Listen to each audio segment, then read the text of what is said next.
We had a wonderful quarter, a sign of the resilience of this company and the things we're able to accomplish, and I look forward to being the CFO for the next CEO of this wonderful company. So nothing's changed on that front. Well, one of the major themes heading into this report was restraints on the number of chips that you're able to produce for the PC market. You have said that in Q4, those constraints are going to cap basically the upside available, particularly when it comes to lower end PCs. What I want to get some clarity on, I know you talked a little bit about Xeon and Core being priority chip types, but what exactly do you expect to be constrained? What level of PC, and is it that core level of consumer PC that tends to be popular in Q4? It's a great question, John. I mean, look, it starts with kind of as we looked at the beginning of the year, we were looking at decent growth for our company in 2018. And the practical reality is we've had explosive growth. So our revenue for the full year will be $6 billion higher than we anticipated a short 9 months ago because of the demand for our high-performance compute has really been off the charts. It's a sign of the role that we play in really driving adoption of high-performance compute.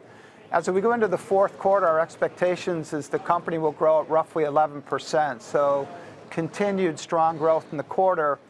But the demand we're seeing from our customers is even greater than that. So we're doing the best we can in conjunction with our customers to prioritize the product that is most important to them, and that has been the Xeon and the Core processors.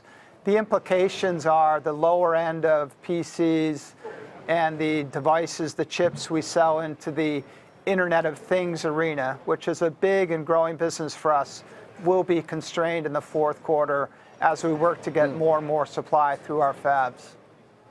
Now, Bob, I remember a couple of years back, you guys announced a strategic realignment where you were de-emphasizing the PC, particularly in the mid and lower end, and emphasizing some of these other areas that were expected to be higher growth.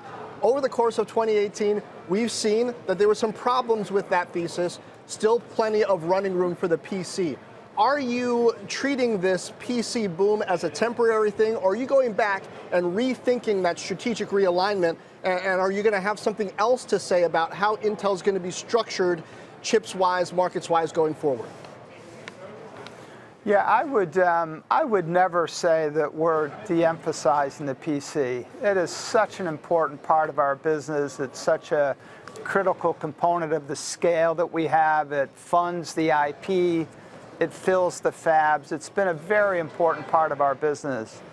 And even when you look at over the last 5 or 6 years, John, when the market overall has declined, our PC business has grown top line and dramatically expanded its profitability.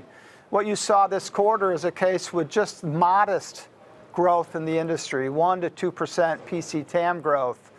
Our PC, or our client business, grew 16% on the top line, and the profitability was up 26%. So it is an extremely important part of our business. That being said, we've seen a massive opportunity to expand the role we play well beyond the PC. So what we've talked about is transforming from a wonderful PC-centric company to go beyond that to what we characterize as a data-centric company. So we power not just the technology inside the PCs, but the technology inside a data center, the technology inside an automobile, the technology inside industrial equipment.